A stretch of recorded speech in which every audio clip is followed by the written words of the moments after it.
And so good morning, everyone. We have another Connect and Share for you on a Friday morning. And I'm Laurie Mode, and I am coming to you from Darug Country, trying to give you the up-to-date information for the outdoor industry. And also we've got a bit of content today, which I was delivering at a session in regional New South Wales recently, and I thought it is quite aligned to our labour needs at the moment. Not only just in the volunteer space, but the recruitment space as well. So I thought I'd share that with you today. So today's session, other than the updates, is on recruiting labour in volunteers or in paid staff. So let's get into the session for today. But first, as I said, I come to you from Darug Country, and I'd like to pay my respects to the traditional owners of the lands we meet today. I had the absolute privilege of having our First Nations subcommittee get together yesterday, and it was an amazing conversation on the challenges and the bridges that we are building as we get from just acknowledgement into action. And of course, you know, as we know, the voice referendum is coming closer. But yeah, what we're trying to do as a committee is look at the ways that we can help all of the industry connect into exactly that, which is beyond acknowledgement and into action when it comes to our First Nations and understanding more about our country. This week's been pretty busy. I can't believe it's Friday, can I be honest again? But we had the Careers Advisors Association event this week. So again, privileged to be part of this with Paul Wade, who you might remember has been a friend of the outdoors on several of our sessions. And I was able to present to 306 careers advisors on the options of outdoor careers. So a great opportunity there.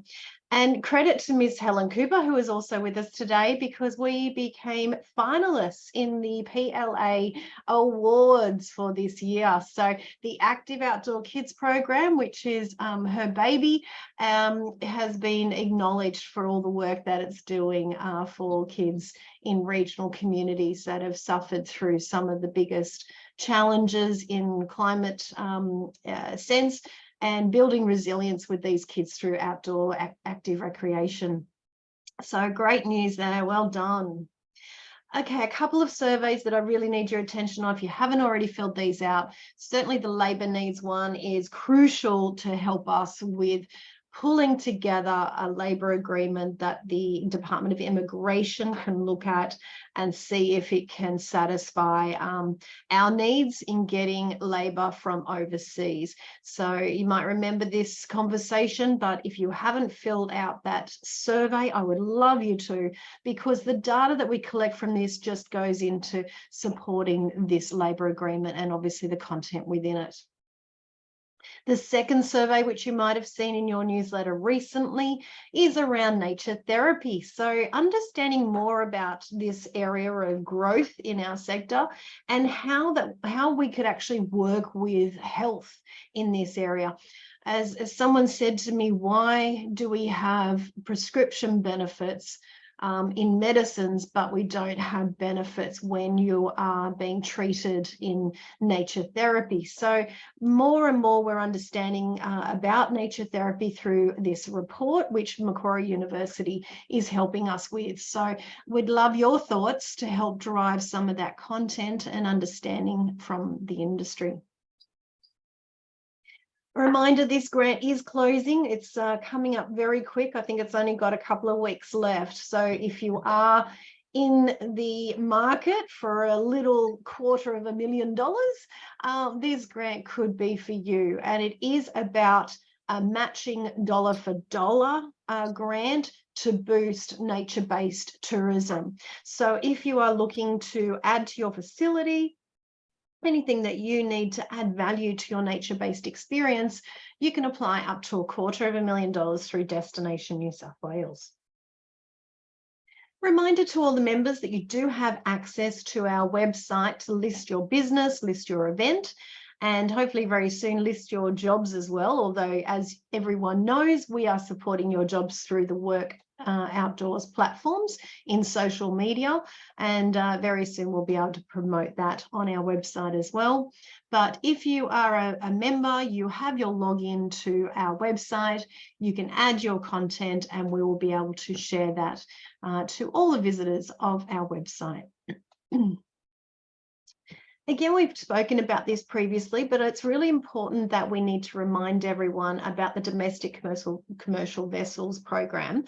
And like I said last week, if you find that you are in a situation regarding this program, whether it's through being checked for compliance or otherwise, I ask you to get in touch with us, because we are in constant communications with the department who's reviewing this program, but also the Minister's Office on some of the challenges that we see, how we've been included into this program. So yeah, please reach out if there is any connection to this, but everyone should now be aware that the program does exist. An update on the NatCore workshops. I was contacted by the beautiful Nikki this week.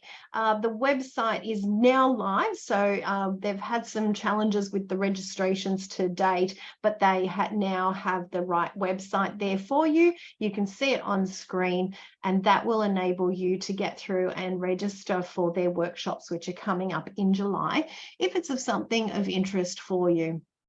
So for those that are listening to the podcast and not visually seeing that address, let me read it for you. It is https://natcore, natcore.azure-websites.net/which-workshop-is-for-me/. So there's a bit of a long website there, but hopefully it'll direct you in the right way. And another reminder that we have our outdoor summit coming up in June. The website for that one you can get from our normal website, which is outdoorsnswact.org. Follow the prompts to the summit and you will get the content available for you. We do have a giveaway for some of the minority groups that exist in our sector. So if you are of any of those, whether it be Aboriginal groups or disability groups or even a female entrepreneur, you can apply to win your ticket through the Outdoor Industry Summit Equity Giveaway. So put your details into that survey and who knows, you might be able to get there for no cost to you. If you're in the ACT and you haven't booked your ticket yet, I urge you to let me know if you are interested in attending. We are trying to seek some funding from the ACT government to support your attendance at this important event. So get in touch and hopefully we might be able to support you in getting there at no cost. Now, we did actually have our early birds finishing today, but I've had 3 government departments plead with me to give us one more week as the approvals go through. So we're going to give that to everyone. We've got the early bird extended now until the 12th of May to help with any of those approval areas that people are still getting through the tunnel of approvals. So hopefully that'll help a few more others, but 12th will be the deadline. So that's next Friday. Get your tickets in. You can still get your $100 off before the 12th of May. And here is the list of all of the events that are on offer coming up, conference-wise and professional development-wise, plus our Careers Expo, which is in September. Now, what I said to you before is that I was presenting in regional New South Wales recently about volunteers, and I thought I'd share that content with you today as it's quite relevant for the outdoor industry, because we do have a lot of volunteers in our industry, but we also can apply some of the learnings and understanding to the labour side of recruitment as well. So let me just take you through that, and hopefully it's something that you can take away and use. So when we look at workforce management, we do know that it is quite an expensive exercise, even with volunteers, because the time and effort associated with not only just the recruitment, but the time to communicate and include everyone in understanding the business and what's happening, time to connect with one another, because volunteers really do thrive on the social side of a business, as do workers. Time to coordinate, and that could be rosters or programs. The reimbursement costs, of course, which come into any factor to do with volunteers, but of course remuneration when it is with workers, training costs and legal compliance. So managing staff on all ends is no straight road. We do have a lot of battles that we need to look at, but we do know they're a vital part to our work. So what's actually happening in the sector right now? And the courtesy of the ABS, you can see that this is around volunteers and how the drop is significant when it comes to the numbers of people actually volunteering. So that certainly reflects also the labour shortfalls as well, but certainly it is replicated by the work that SEEK has been doing as well. I attended the National Volunteer Conference in February, and certainly SEEK.com were reflecting exactly this same movement which was occurring. And it didn't matter what area of the industry either, whether it was unemployed, employed, it was reflecting the same age groups, the same demographics, and certainly the shortfall was across. So no particular part of the demographics was different in this shortfall of volunteers. And SEEK shared this with us, that when unemployment is at the highest, SEEK volunteers tends to get more interest. Goes without saying, I suppose. So as we've seen labour, the unemployment rate drop, certainly that will reflect in the amount of volunteerism as well. And you can see there it's at the lowest point for quite a while. So what are the causes of this? Certainly recent events in Australia put financial strain on organisations, so they haven't had the ability to do more in this space. But they've also got less time to commit than previous years, and this was reflected in the survey conducted by Volunteering Australia. Our volunteering program is yet to recover from COVID, is number 3 on that. So people are still finding it hard to get back from the impacts that occurred during COVID.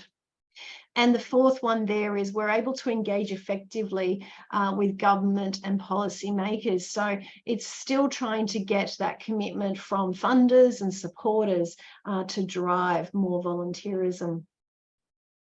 So understandably, as we are today in a virtual way, people moved from COVID into virtual opportunities. So that actually removed that connection of face-to-face, and that has a huge impact on volunteerism across the whole of Australia. So it certainly was caught up in that effect. The drivers of change, needless to say, COVID still remains up there, and it probably will for some time. But if we look at the others, the increasing adaptability and resilience to changing landscape, not just from COVID, you know, this is economics. It's the rate rises that we're seeing with the Reserve Bank. It is the cost of living and, you know, migration into regional areas. That is all impacting organisations and needing to be adaptable and change what they're doing.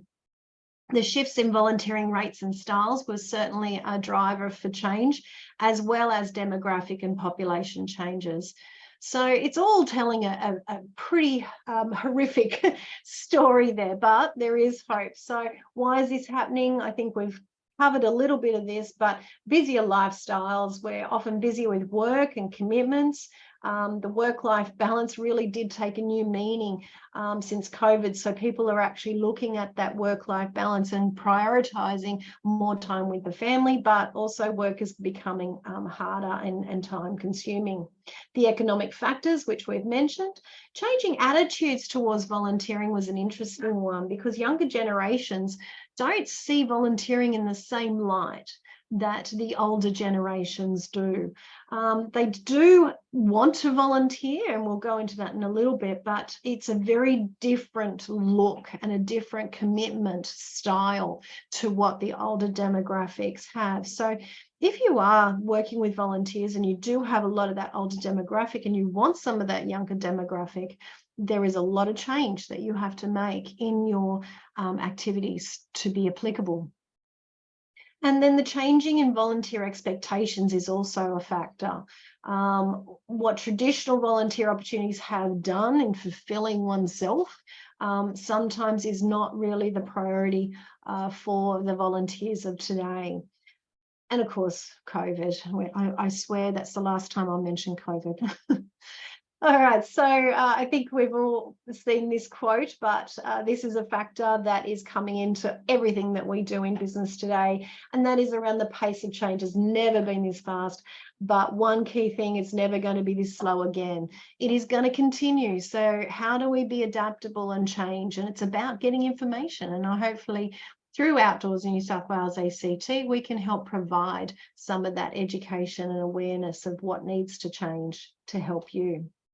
And this one is about changing a bit of your mindset when it comes to volunteers. So the first thing that we've got to understand as businesses is why we exist and why we do what we do. The more we understand this as an entity, the more we can easily communicate this. And that's not just to our paying customers, that's to our internal customers as well. Then they can buy into that value, that why we exist. And then it can actually be replicated throughout your whole organization. So if you haven't looked at your why, haven't understood your why, I urge you to look at that. And even as a team, come up with a phrase that really articulates why you all get up every day and do what you do. How does it impact you as individuals, but how does it impact community and those that you touch? So that's helpful for your organization, it's helpful for your workforce, and it's helpful for your clientele.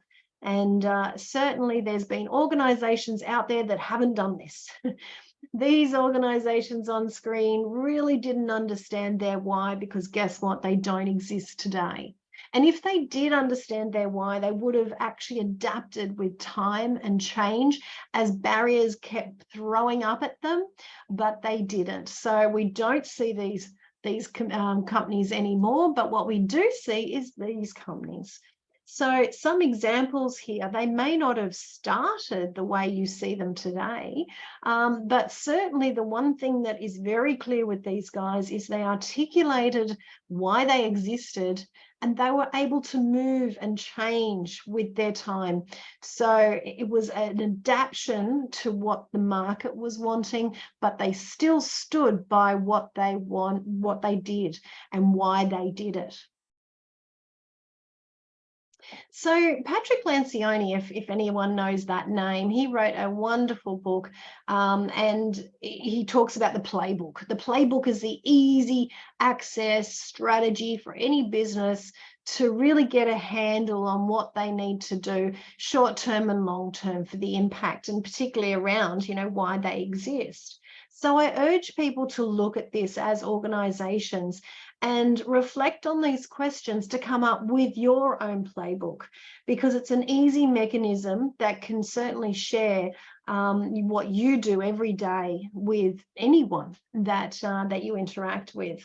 So the first question there is, what do we stand for? What are the values we have, and what is that why? What are we doing? How do we behave? Again, embedding those values. What do we do? And then how will we succeed? Putting a success light on anything enables businesses to really look at what that vision is and how they can get there a lot easier. What's most important right now to the organization? That starts building your action plan. And then who must do what? It's amazing, some of the clients I've had over the years, they've said, we've always, we've got all these actions and we've got to do them, and we never seem to get them right. And I said, have you delegated them? Have they actually got people assigned to doing them? And when we reflect on it, chances are that most of them were not delegated, but they were on print, but no one did them because no one knew that they had to do them. So who must do what? Assign those actions to those people. And then how do we know when we have succeeded? Again, okay, how we succeed is a great question, but how do we know when we're done? because those metrics are really important for not only celebrating success, but also continually growing as an organization. So I must admit, this is a bit of a favorite for me. The playbook is an easy tool that has enabled me to really get a handle with my clients and also my own businesses where that is positioned. And it really does holistically come up with, why do we exist?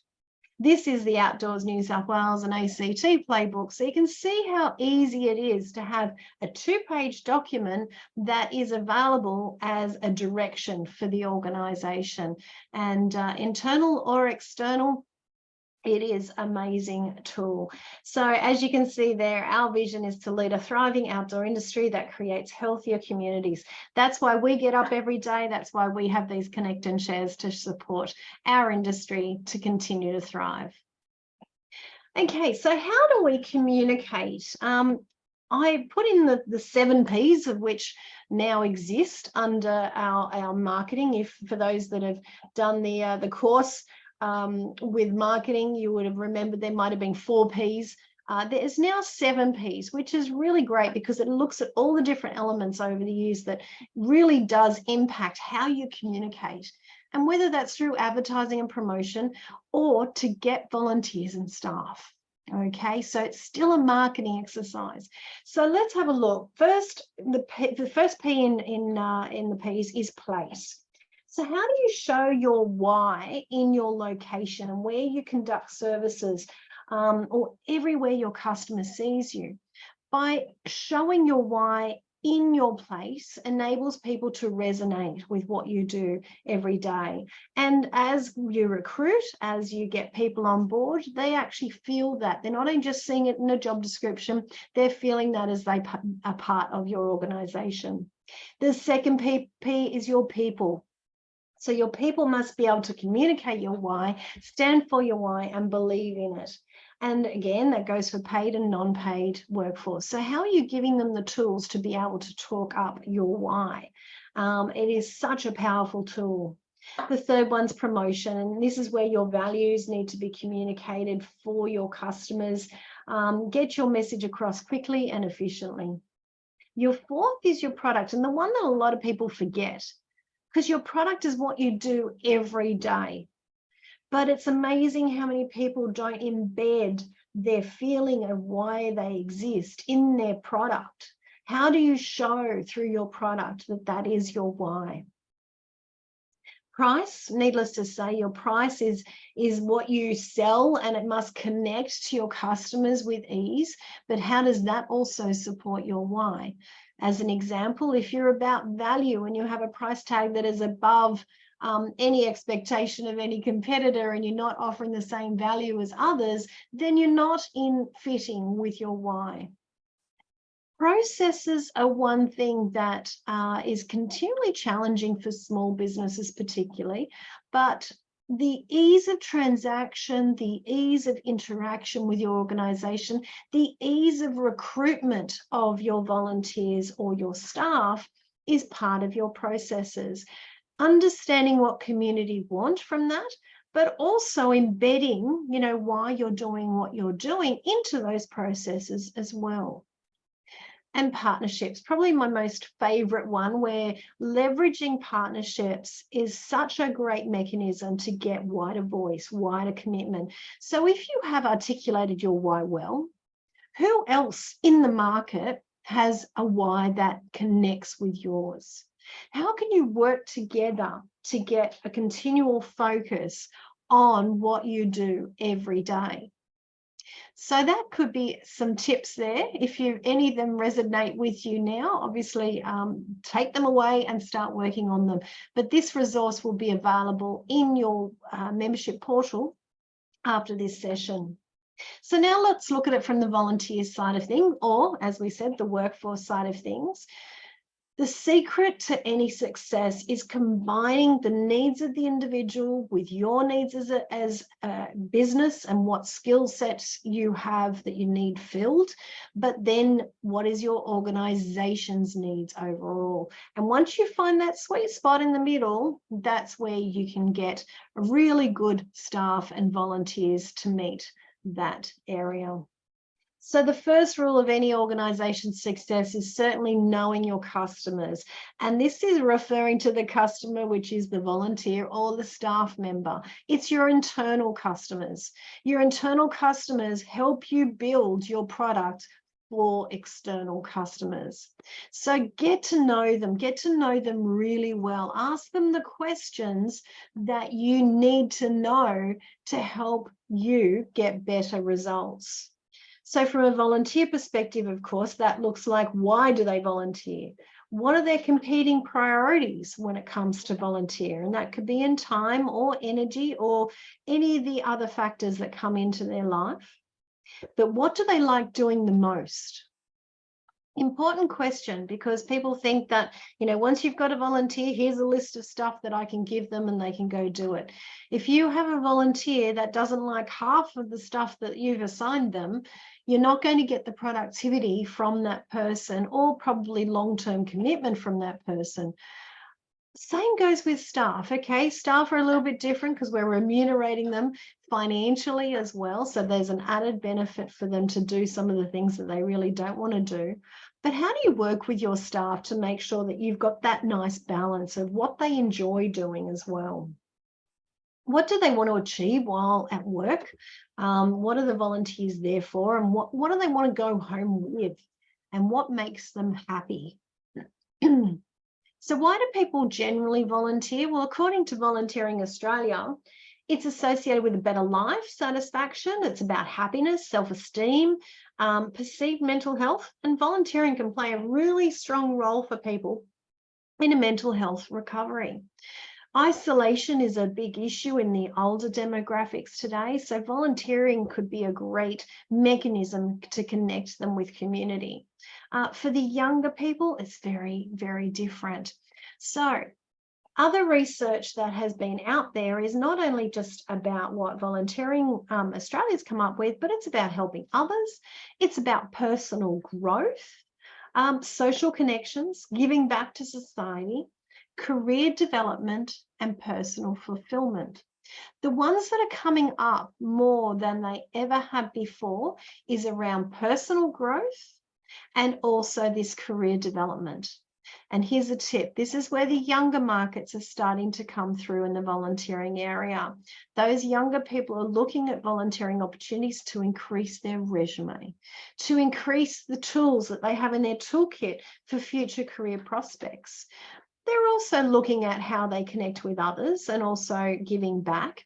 But that is high on their Richter scale, is around that growth and that added benefit for their resume. So in summary, volunteers need to be connected to the cause. They need to be valued and understood, certainly trained and educated, which is coming into that cost element that we mentioned before. They want to be included and belong and have their needs met. So can you satisfy each of those areas in your organisation? And what can you put in place to really be cognizant of those needs? Quite a few years ago, probably I'd say probably about a decade ago, it really did sit at the self-actualization part of the pyramid of Maslow's hierarchy of needs when it came to volunteering. But now, as time has progressed, it really does descend into the other psychological needs and even to the basic needs now of Maslow's hierarchy. So volunteering can certainly combat a lot of those. And of course, when we're talking about workforce, it can actually fulfill a lot of those needs, including the basic needs right at the bottom. So as volunteer managers, we need to provide those meaningful work opportunities. It's not the database entries. It's not all those, cleaning areas that we need done in our organisation. We need to start looking at the roles and what we're providing volunteers as real meaningful opportunities. They're also about professional development, as we said before. So what can we look at to keep continuing to grow these people? What options have we got to upskill them in all different areas? not just in the actual practice of the service you offer, but maybe in back-end admin, right through to even peer management and leadership. So what options can you put in place to look at professional development on a broader scale? Recognize and appreciate their contributions goes without saying, I'm sure, but it's not just a tokenistic, oh, you've been here 5 years, well done. It is actually recognizing and appreciating everything that they're doing and contributing to the organization. And that could be more of a social connection opportunity. So please, long gone are the days, I think, where we're rewarding 20 years of service and 30-year services for volunteers, because the volunteer market has changed so dramatically in that people want to do short, sharp volunteering opportunities, and they want to do lots of them. So that is the biggest shift that we're seeing in volunteers today. Certainly try to foster that sense of community with your team. And like you do with your workforce, with your paid workforce, it's no different to your volunteer community as well. Create that community connection and communicate regularly, because that only supports that. So how do you make sure that you're communicating in the right way and the right time frame? Ask them.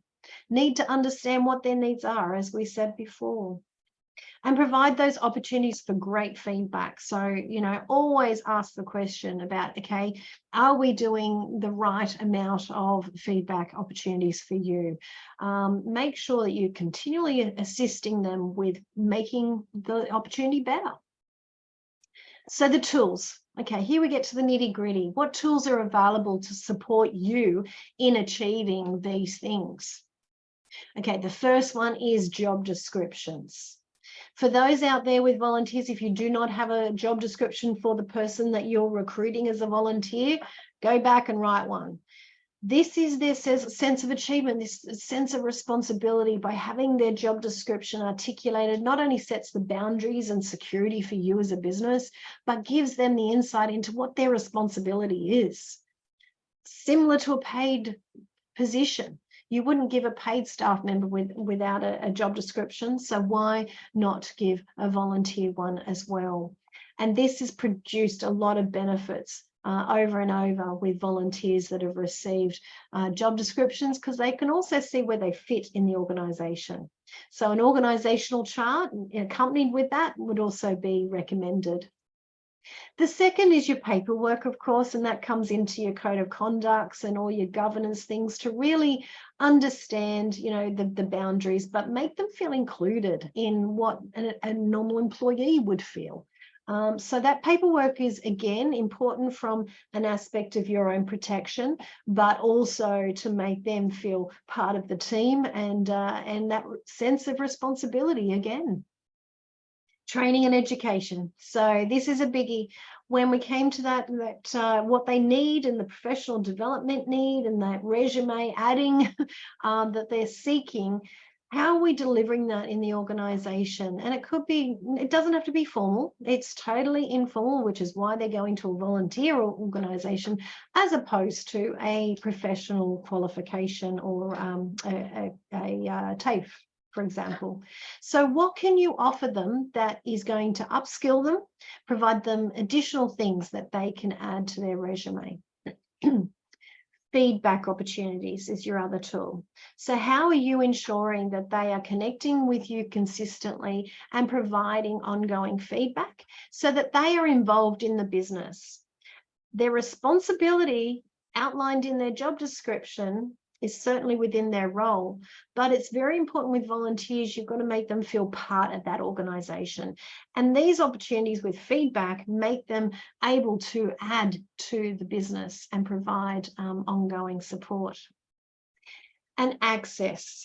The final one there is to ensure that you as volunteer managers are accessible. The biggest attrition rates that I've seen in volunteer organisations have many factors, but one keeps coming up, and the volunteer does not have access to line managers and people that are setting policy and setting action where they feel disenfranchised from the organisation. So access, whether it be through digital means, also person needs in the organization visually. It is incredibly important to increase that access of volunteers with the staff and certainly the line managers. So when you come to recruiting volunteers, make sure you use your 7 Ps. Like your why and communicating your why, we went through all of those. It's very similar when you're advertising or promoting volunteers. How do you set a culture in your organization to attract volunteers? And you can do that through the 7 Ps as well. So think about that. Look at your place. Talk to your people. How do you promote it? Look at the product and what you have and how do you align what volunteers do versus paid staff. Look at all the different areas that you can embed volunteers as part of your culture so that you naturally attract volunteers to your business. And the final tip here is around your customer journey. We talked about the obstacles of transaction a minute ago. This is the same when you're trying to recruit, whether that be staff or volunteers. Is it easy for people to access that opportunity? How many obstacles have you got in place, whether it be your website or lack of contact to the person that's got all the answers to the job role?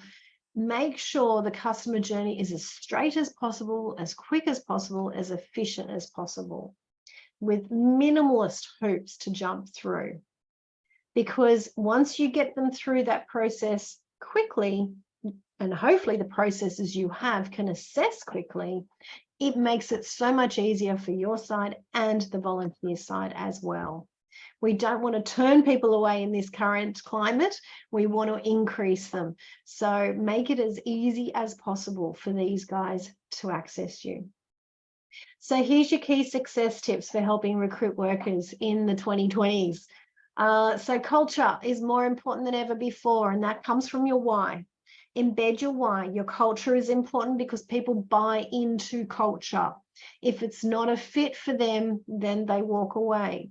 So make sure you communicate it well. And this comes with staff where they get into a role. How many times does this happen? And a couple of weeks they go, oh, this is really not a fit for me. They haven't understood the culture before they got into that role. So how do we make sure that we showcase our culture? Understanding the customer's needs. Again, that's the internal as well as the external. So how do we understand the needs of the people we want into the organization? Provide the governance as you would for employees. Invest in your workforce development. Provide the opportunity for their voice in retrospect as well, into the organization's opportunities, into strategy. Again, this goes for workers. So the more you ask the employees how things could be done better, you're getting them involved in the business and commitment and a sense of responsibility with your whole team. Communicate, and the final one there, be available transparently. Don't try to avoid the conversations. Be open, be a leader, be inviting of that content from your teams. Well, I hope that's been of some assistance. There might be some things there that resonate, or maybe you're doing the checklist in your head of going, yes, we have that in control. We're on the track for that one. But what I might do now is close the recording, and I'll certainly open up for any questions, any comments, or anything else that's happening around the grounds in the outdoor industry this week. So thank you for joining us. We look forward to seeing you next week on our Connect and Share on Friday morning.